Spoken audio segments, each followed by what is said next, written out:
Tamara Silva Bernascina nació en Minas, Uruguay, en el año 2000.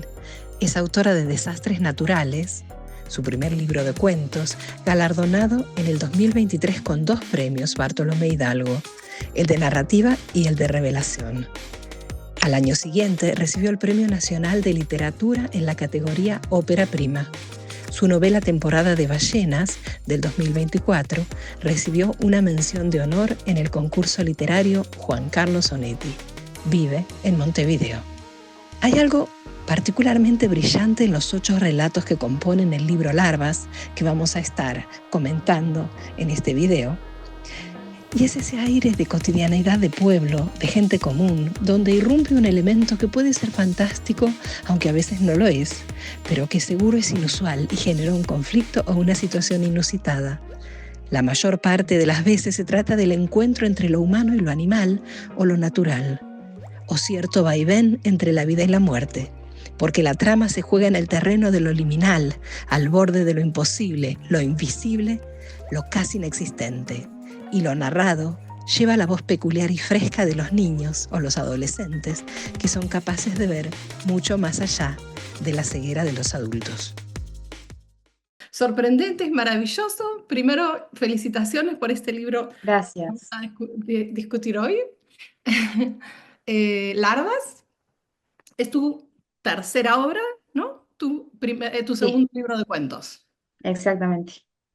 Hay algo que me gustó muchísimo de este libro y es la cotidianeidad, ese aire de cotidianeidad que tiene en todos los relatos, una cotidianeidad como muy de pueblo, muy de gente común, de todos los días, donde de golpe aparece un elemento que puede ser fantástico o no, a veces lo es, pero seguro que es inusual y seguro que genera un conflicto, una situación inusitada.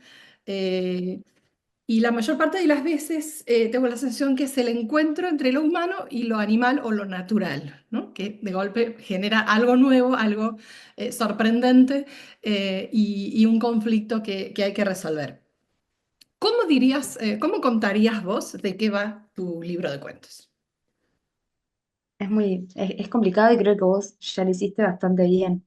Eh, Hay algo de este cotidiano que me parece como la base de todo el libro y que es lo que permite que, bueno, reconozcamos una suerte de realidad, o lo que podemos llamar como realidad. Entonces después estas como pequeñas irrupciones de lo fantástico, de lo inusual o de lo que puede extrañarnos más tal vez, yo creo que se asientan de otra manera y permite que las aceptemos, que a mí me pasa como lectora cuando estoy como metiéndome con un libro de relatos, que también hay algo de que es bueno, Mariana Enríquez, las situaciones de Mariana, los paisajes, los personajes son gente que yo conozco, son lugares en los que estuve, entonces hay algo muy rápido de identificación y de repente el elemento de terror o el elemento fantástico llega como de otra manera. Entonces hay algo de cómo funciona ese mecanismo, si bien estos paisajes no tienen nada que ver con los de ella y los personajes tampoco,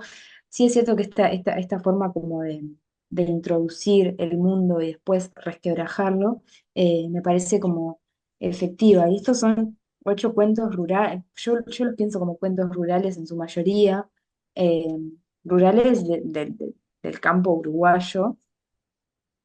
Los personajes, nada, están en Uruguay en su mayoría. Hay un cuento que transcurre en el norte argentino, pero bueno, en realidad están muy cerca e incluso en el norte argentino hay una uruguaya que está ahí como, bueno, de vacaciones o eso parece. Y son todos cuentos en los que parece que no fuese a pasar mucho, no hay grandes dramas, o yo pensaría que al menos al comienzo no hay grandes dramas, pero que de a poco esta realidad como muy tranquila empieza a tambalearse o a verse como interrumpida por algún elemento que vos ya mencionaste que a veces es fantástico y a veces no, pero sí es cierto que hay muchos personajes niños, también adolescentes, que están ahí como medio equilibrándose en medio de esta realidad que empieza a ser y al final termina por no ser esa que se presenta. Ujú. Y este encuentro entre lo humano y lo natural o lo animal las otras formas de vida, digamos, porque aparecen, bueno, formas muy distintas, ¿no? Desde un piojito a una yegua, bueno, pasa por muchas otras formas, un pececito. ¿Qué significa para vos? ¿Por qué te parece importante este encuentro? ¿Qué es lo que te da a vos? ¿Qué es lo que te ocasiona? Yo creo que en esos encuentros se revela todo. Hay como una forma de vincularse que tienen como los animales humanos de este libro, que es muy distinta a la forma que tienen los animales. Entonces, hay algo en ese encuentro, en ese choque, que también nos vuelve permeables. Entonces, los humanos se van transformando como...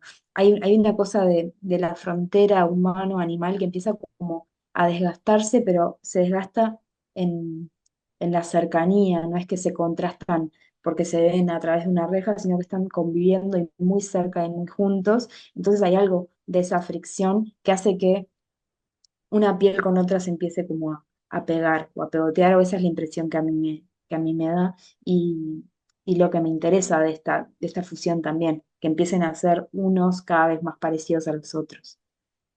Ajá, el acercamiento, digamos, ¿no? Sí.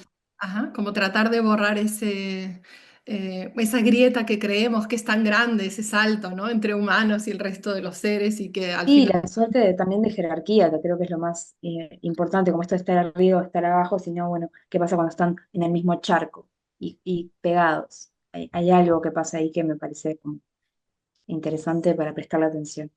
Ajá, claro, la jerarquía. Ujú. Y hay otra frontera que también me parece que, por lo menos en algunos cuentos, se desdibuja, que es la de la vida y la muerte, como la yegua, por ejemplo, ¿no? Hay algo ahí que es muy interesante y como que se juega como con mucha naturalidad y que genera mucha expectativa, mucha curiosidad en el lector. ¿Cómo lo ves? Sí, eso es cierto, y hay algo que yo creo que se vincula con esto de lo animal y lo humano, y de la cercanía y de cómo se va borrando esa frontera, que también hay algo con la materia y con esto que va y viene, que en un momento también va y viene de la muerte, entonces lo que está muerto vuelve, lo que está vivo muere, y hay como una suerte de, yo me lo imagino como, como en esto del agua que vuelve y que siempre es la misma, pero también es distinta, entonces cuando vuelve la yegua, vuelve la misma yegua, pero vuelve cambiada porque de repente está viva y antes estaba muerta. Entonces hay una transformación de materia, hay algo que se resignifica, eh, pero hay como un pasaje, hay algo que está abierto, entonces permite que eso vaya y venga a su ritmo también. Ujú. Y es como que los elementos naturales tienen también otros poderes, me parece. Ahora que lo decís, lo del agua, recuerdo lo de las lágrimas, ¿no? Lo que pueden hacer las lágrimas o lo que puede hacer la lluvia o lo que puede hacer ese río que viene, que de golpe diluye. Había una expresión muy linda, ahora no recuerdo exactamente cómo era, pero de cómo el agua diluye la vida o la persona o el cuerpo o la materia. Ahí es donde también se ve, ¿no? Claro, quizá es otra frontera más, ¿no? Que se desdibuja, que es esta claro,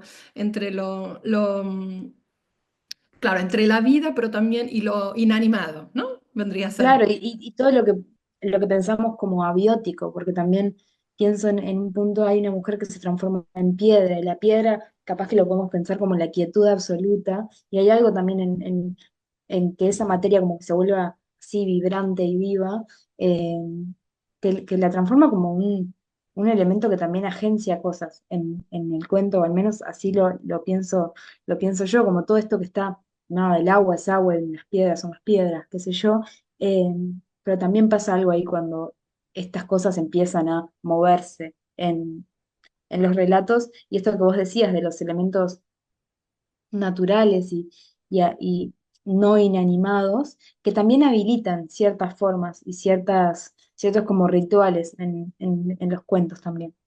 Ujú.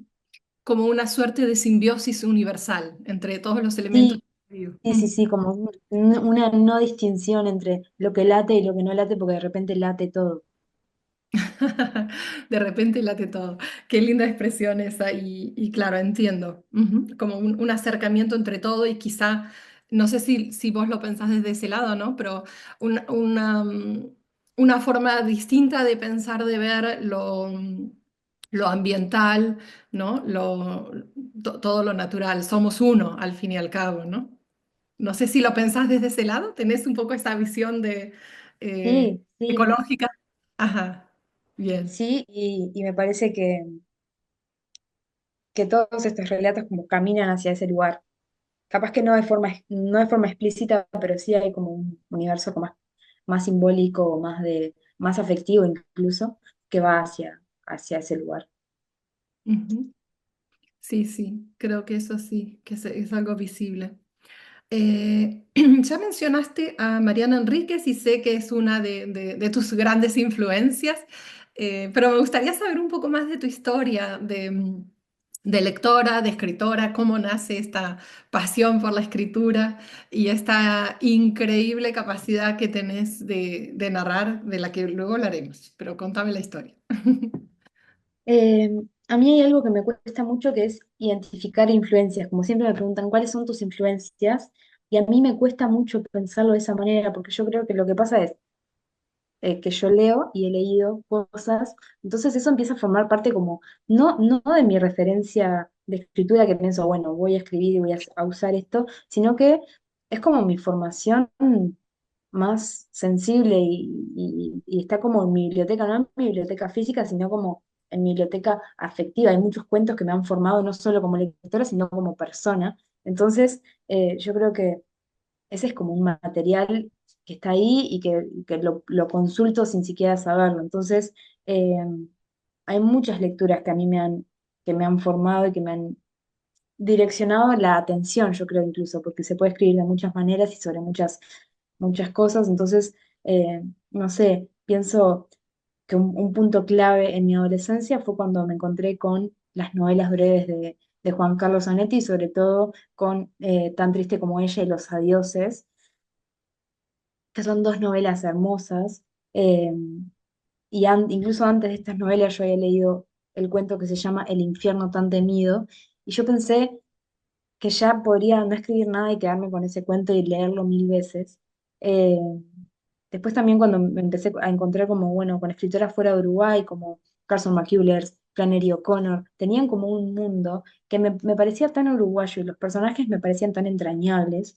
Eh, no sé, la balada del café triste, buena gente del campo. Hay como y que empiezan como a completar una suerte de mapa y no llegan como al mismo lugar. Me parece que Flannery O'Connor no habla de las mismas cosas que Onetti y que si bien terminan en esta biblioteca afectiva, no completan como el mismo universo como de sentidos. Lo mismo con, bueno, mucho después me encontré con Mariana Enríquez, con Samantha Schweblin, con María Fernanda Ampuero, que son como autoras que están escribiendo ahora, pero incluso desde la poesía, como bueno, la sensibilidad de José Watanabe, hay algo ahí que me parece como, incluso que a veces no lo entiendo del todo y no lo puedo nombrar, pero está ahí muy presente, los poemas de amor de Ida Vilariño. Yo no escribo historias de amor, pero hay algo como en entender una suerte de vínculos y de lo humano en lo más grande, que también está ahí. Entonces, creo que la formación lectora es más importante que bueno, lo de la escritura, que termina ahí, de una forma o de otra. Lo que entiendo es que lees como a muchos niveles, ¿no? Y está ese nivel profundo y emocional que a veces es difícil de simbolizar en palabras, ¿no? Pero que está ahí y que lleva y trae muchas cosas. Eso se entiende porque se entiende desde tu escritura, que está también como en muchas capas, ¿no es cierto? Uno puede seguir las historias de manera distinta, puede seguirla también o sea, desde la trama, pero también desde ese otro nivel un poco más profundo, el emocional, y van pasando otras cosas. Es muy interesante lo que logras. Me imagino que has sido una ávida lectora desde pequeña, que te has comido los libros. ¿Cómo ha sido eso? Sí, antes mucho más que ahora, por una cuestión de tiempo, pero cuando yo empecé a leer, yo tuve la suerte de que me quedaba en la casa de mi abuela cuando mi madre estaba trabajando, que son las dos maestras, y mi abuela daba clases particulares. Entonces aprendí a leer antes de ir a la escuela y también aprendí a escribir antes de ir a la escuela. Entonces había algo de eso que se convirtió como en una herramienta muy cercana. y mi casa estaba llena de libros. No llena de libros, pero había enciclopedias, había unos cuantos libros infantiles, había colecciones de ciencia ficción de mi padre, había colecciones de clásicos también. Entonces eso yo lo iba leyendo y tal vez no entendía nada, porque también hay cosas que son difíciles de entender cuando tenés 6 años y estás empezando a leer, pero sí como el ejercicio de pasar los ojos sobre palabras y sobre letras y saber lo que dice, al menos momentáneamente, eso sí, sí lo hacía. Y Ujú. después de adolescente cada vez más. Y es evidente que se convirtió en ese océano en el que te moves con mucha soltura, ¿no? Con mucha seguridad, con mucha creatividad, como te veo como agarrando pescaditos de aquí y de allá, ¿no? Sí, sí, sí, Y haciendo una cosa propia. es cierto. Bien.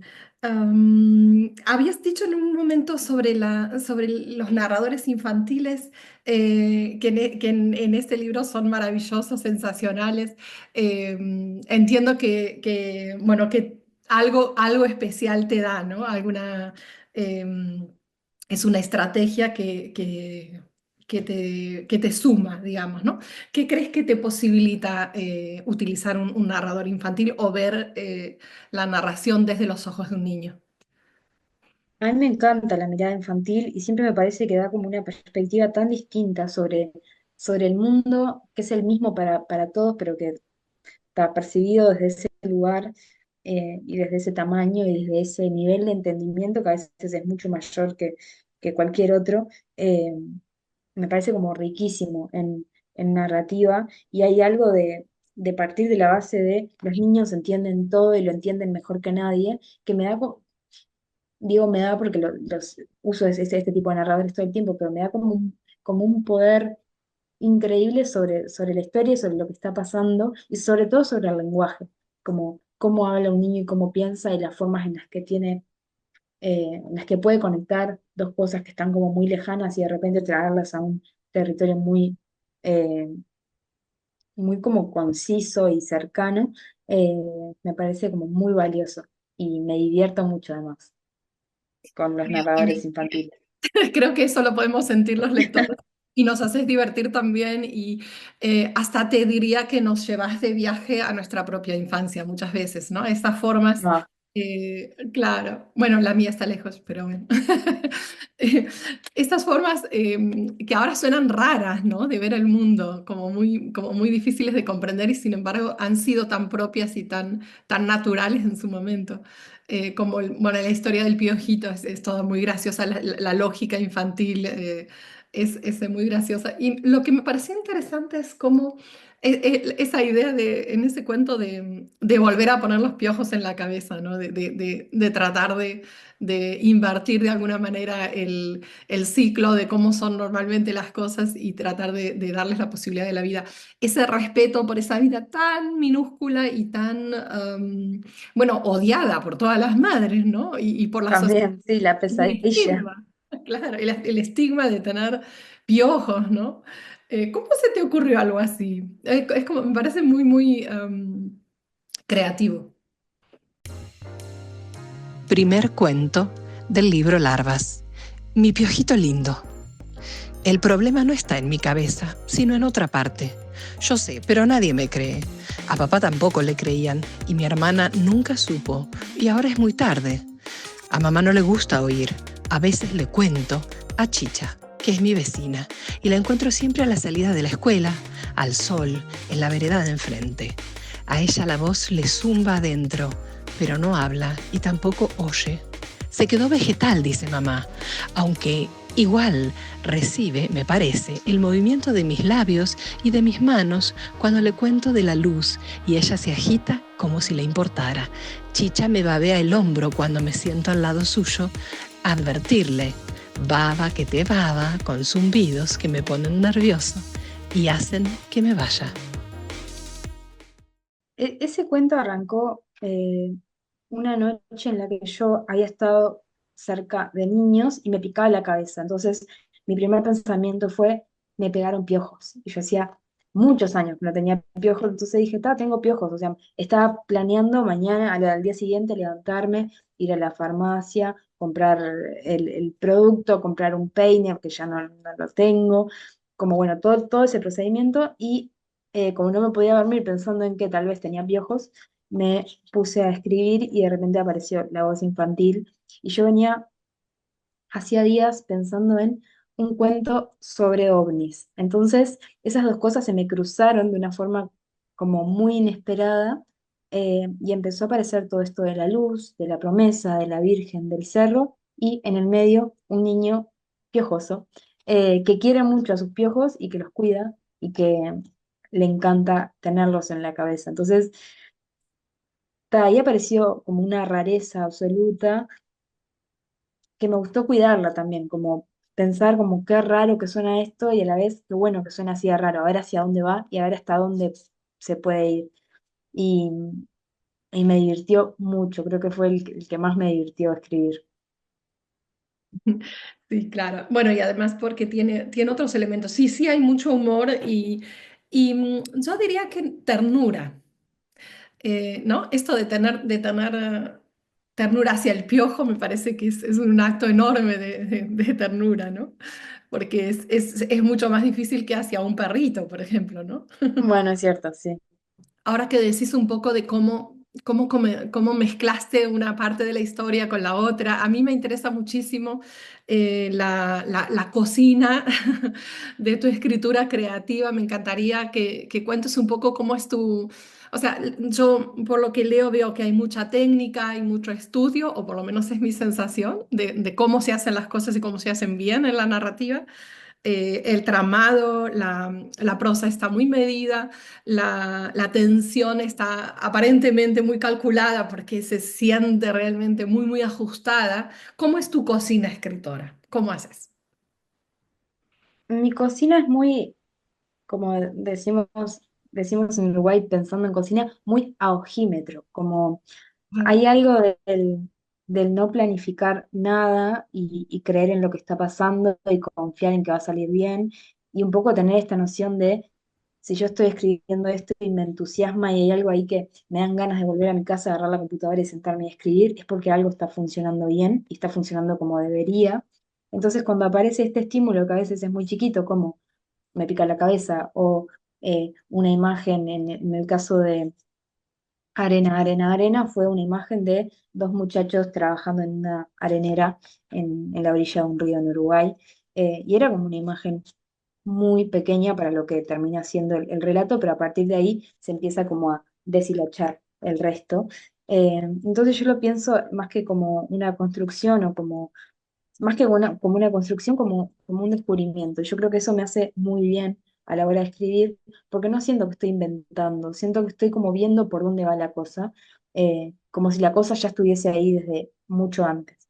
Entonces, este juego privado de descubrir qué va pasando como si fuese lo único posible, entonces hay algo como casi de arqueología, de que no invento un hueso, el hueso está ahí. eh, yo creo que le termina haciendo bien a los textos porque confío en ellos muy desde el principio y cuando hay algo que no me cierra, cuando escarbo y no hay un hueso, no hay nada, y yo tengo que poner el hueso ahí, ahí es cuando yo entiendo que ese texto no funciona y no lo continúo, o sea, no me da nada de pena decir por acá no y dejarlo. Y capaz que después vuelvo y cuando escarbo sí hay un hueso, pero porque hay otra cosa que empezó como a funcionar detrás, eh, como muy a nivel inconsciente, pero en realidad el proceso de escritura de este libro y de todos ha sido como muy de, no sé, que yo creo que suena muy volado, pero en lo concreto es como muy desde la intuición y desde pensar en, bueno, es esta la dirección, y después sí revisar, como no es todo hipismo y decir, bueno, así va a salir y ya está, y no revisarlo, sino que después del proceso de escritura, que me parece que es en el momento en el que hay que confiar más y en el que hay que creer más en el texto para que eh, eso salga como a mí me gusta y como debería. Después sí hay como una revisión y una relectura. A mí me gusta mucho leer en voz alta para asegurarme de que los textos suenen bien. Hay algo como de la sonoridad, de la musicalidad, del lenguaje de las palabras. Además, en los textos hay mucha oralidad, entonces hay algo también que me gusta cerciorar de que, bueno, de que suenen como a mí me gustaría que sonaran. Eh, y ahí ya se va cerrando al libro, pero no hay esto que a veces yo escucho y me parece muy curioso como esto del sufrimiento o del esfuerzo como absoluto. A mí me parece muy como muy suave y muy lento, pero también sin obstáculos, como el proceso de escritura. Y Ujú. cuando hay obstáculos, no sé si es por, capaz que sorteo el obstáculo y termina siendo un texto increíble, pero por ahora me quedo en el obstáculo y no lo sigo. O sea que confías mucho en tu intuición de escritora, ¿no? Y en lo que te va mostrando, lo que te va haciendo descubrir, ¿no? Sí, me ha costado cada vez más. Creo que lo hice con este libro de forma muy, ta, como desde la confianza y desde el estar consciente de que estaba haciendo eso. Y con los otros fue más de la inseguridad de, bueno, estará bien, estaré yendo por el buen camino, esto terminará siendo un buen texto, pero yendo. O sea, con esos pensamientos en la cabeza, pero sin poner demasiado lo que yo quiero de antemano en ese texto. Ujú. O sea, permitiéndole que se desarrolle y vos agregando tus conocimientos, tus técnicas, ¿no? Tus recursos. Claro, Y de esa sí, manera fluye y de esa manera no sufrís, como dicen muchas. eso, que me parece que no hay que sufrir. Si se sufre, no me parece una buena señal. Bueno, hay muchos escritores que lo dicen, que sufren Sí, horriblemente a la hora de escribir. sí, Pero de todos modos, creo que esa sensación está en el libro, este fluir con el texto. Eh, Sin embargo, hay, claro, quizás es lo que vos decís, ¿no? Esto de hacerlo en muchas capas y en muchas pasadas y en muchos ajustes. Yo encuentro, a ver, voy a traer un par de ejemplos porque me parece que es más fácil así, pero una narrativa como muy, muy, muy pulida. Por ejemplo, acá donde decís, bueno, el olor de la montaña lo tiene impregnado en la ropa. Para mí es una cosa muy chiquitita que dice una montaña de cosas, en realidad, ¿no? Porque, bueno, me trae todas mis memorias de estar en la montaña, de hacer montañismo, de esto de despertarse en la montaña, de los olores de la montaña y todo lo que eso significa y de tenerlo en la ropa, ¿no? El olor de la montaña lo tiene impregnado en la ropa, o sea, de llevar consigo esta forma de vida, ¿no? Esta existencia. Hay como muchísimo, es como un iceberg en cada una de tus expresiones. Y me parecía, bueno, a ver, creo que tenía otra más seleccionada. ¿Cuál era que me gustó mucho? Son al azar, porque en realidad muchas cosas me gustaron en tu forma de escribir. Nosotros zumbábamos alrededor de la casa de Josefina, con culpa, pero cada vez con más curiosidad. Esto de zumbar alrededor también me parece que dice muchas cosas a la vez, que encontraste una palabra súper precisa que dice, tiene muchísima información debajo, ¿no? ¿Cómo logras eso? claro. Esa precisión en el vocabulario y esa economía, ¿no? Porque eso lleva obviamente a una economía. En vez de poner 10 adjetivos, pusiste zumbábamos y ya está, queda claro. Claro. Yo creo que hay algo que viene dado por el tono del cuento, que capaz que si estuviese escribiendo una crónica no hubiese puesto zumbábamos, hubiese puesto andábamos alrededor de la casa, ¿no? Como algo mucho más eh, descriptivo y menos metafórico tal vez, o menos poético, pero hay algo también de como del tono de cada cuento que viene con un lenguaje también. Entonces, no es que yo me pongo a ver qué palabra podría aparecer, sino que eso fluye muy bien y después si no fluye tan bien, en la segunda relectura, en la relectura en voz alta, eh, hay algo ahí que se me termina de destrabar y también hay una cosa de pensar, tratar de pensar a las imágenes desde otro lugar, como bueno, no sé, yo pienso que hay como imágenes que están como muy armadas, no sé, hablar de la luz del sol como algo como dorado, que en uno de los cuentos aparece como una lluvia dorada y ahí es un chiste entre los dos, que no termina siendo como algo más, ta, que a mí se me muere un poco como toda la imagen, si es como una imagen armada. Entonces hay algo como de buscarle la vuelta a eso que ya conocemos, como esto de estar nervioso alrededor de algo, parece que es un vas, que estás como una mosca ahí viendo y dando vueltas y dando vueltas. Eh, Entonces, también explorar como otras formas de decir lo que todos conocemos y lo que todos sabemos, porque no es que yo pongo zumbamos y de repente se extrañece el texto y no sabes muy bien qué están haciendo, sabes perfectamente qué están haciendo. Entonces, eso, como darle la vueltita a una imagen ya muy conocida. Sí, es evidente que lo que no hay son lugares comunes o tópicos. Sin duda está muy cuidado todo eso. Y si hay alguno, como decís, el de lluvia dorada, es absolutamente intencional, ¿no? Claro, y es como casi una burla. Claro, pero además eso también avisa, porque si hubiera muchos lugares comunes no lo pensarías, que algo más está queriendo decir, ¿no? Pero como aparece ese y decís, sí, eso es. Sí, eso estuvo muy lindo. Ah, sobre los temas. Bueno, claro, es como vos decís, ¿no? Es como que hay varias historias que se unen, o cada cuento tiene varias historias, y además, bueno, obviamente las historias también están conectadas de una manera muy sutil, muy agradable, es muy interesante para el lector que dice, ah, este personaje ya apareció, ah, o este elemento también apareció de otra forma, quizá. Eso es muy agradable. Pero pensando en los temas, hay como cierta naturalidad en la forma de tratar temas que en realidad muchos son complejos, son controversiales, son duros. Y aparecen así, claro, de esta forma tan fluida y tan aparentemente natural. ¿Eso tiene que ver con tu concepción sobre la literatura, sobre el rol de la literatura, sobre lo que quisieras lograr con tu literatura? ¿Cómo es para vos?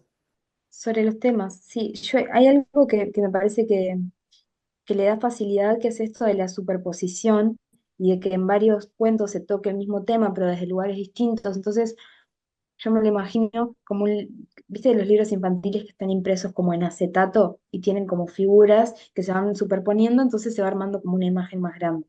Entonces yo creo que de a poco ir poniendo uno sobre otro, que es lo que hace un libro de cuentos, lees primero uno, después lees otro, a menos que seas como un lector que va leyendo en desorden, pero generalmente arrancás por el primero y terminás por el último. Entonces hay algo ahí que yo creo que cada vez se va preparando más para el siguiente y para el siguiente, y que eso no necesariamente sube, pero sí la intensidad cambia.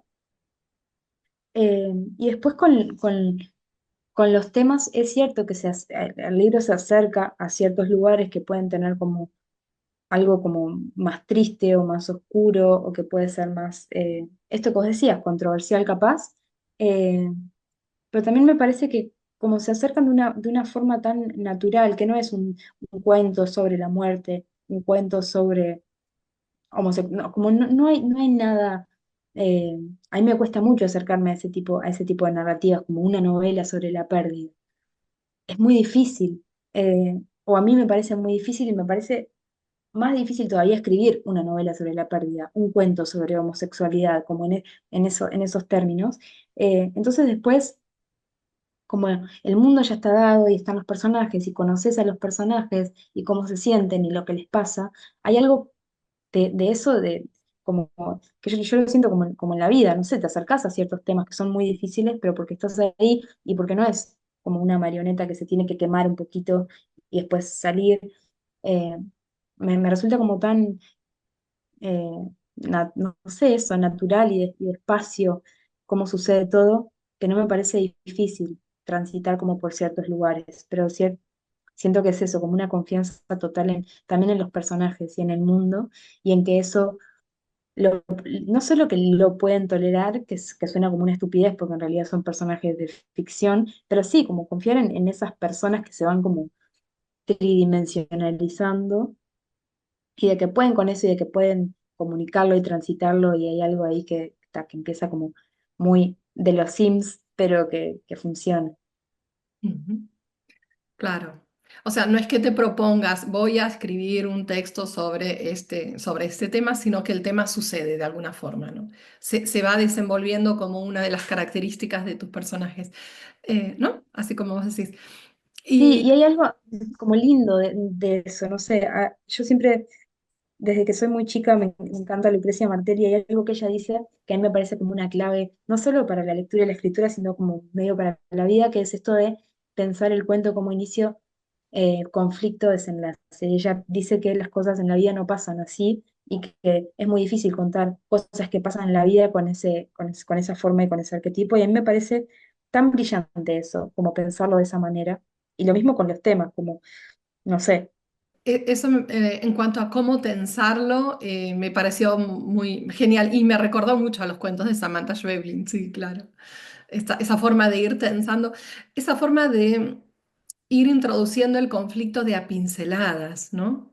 Es como un poquito y deja la curiosidad abierta, ¿no? Y las ganas de saber. Y luego viene otra pincelada y se va tensando un poco más y un párrafo más abajo o dos viene otra pincelada más.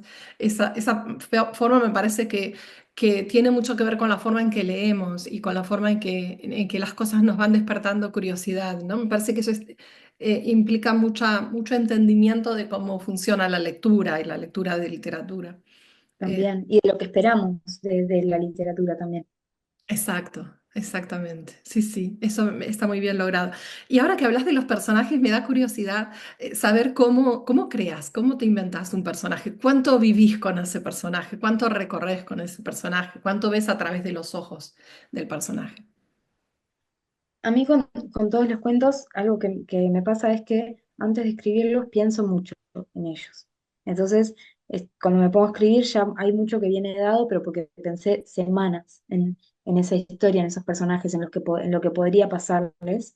Entonces ya siento como que casi que los conozco y lo que estoy haciendo es una descripción de una persona eh, que una invención de una persona de cero que debe ser muy difícil. Entonces, eh, eso, tienen como sus rasgos. Lo pienso igual que los temas, hay como viene dado por el mundo que se va armando, pero lo que pasa con los personajes es eso, es que los pienso mucho antes de escribirlos, entonces ya cuando los escribo siento que los conozco y es mucho más fácil delinear ciertos aspectos y oscurecer otros, poner la luz sobre ciertas cosas, pero porque están ahí hace mucho tiempo. Como que convivís con tus personajes un poco antes de traerlos al papel. Claro, sí. Bueno, ya no tenemos más tiempo, pero me encantaría seguir con vos hablando y preguntando este libro maravilloso que tenemos acá. Me despido de vos agradeciéndote muchísimo tu tiempo y si querés, Gracias a vos. una última pregunta, que es cómo quisieras que los lectores reciban este libro tan hermoso que has hecho. Yo creo que si lo reciben, ya es como una muy buena noticia, y que después hagan lo que quieran con esa recepción, pero la lectura y el acercamiento y el involucrarse con este mundo y estos personajes, a mí me llena de alegría ya. Entonces, arranquemos por ahí. Por recibirlo y abrazarlo y darle un Sí, espacio. sí, Bueno, muchísimo éxito en todo lo que, bueno, ya sé que vas a tener mucho éxito porque este libro es un exitazo, mucho éxito en todo, que te vaya muy bien, que disfrutes mucho de esta visita y esta gira por España. Y bueno, gracias. gracias Y por tu gracias por la lectura también. Vamos, chao. Adiós.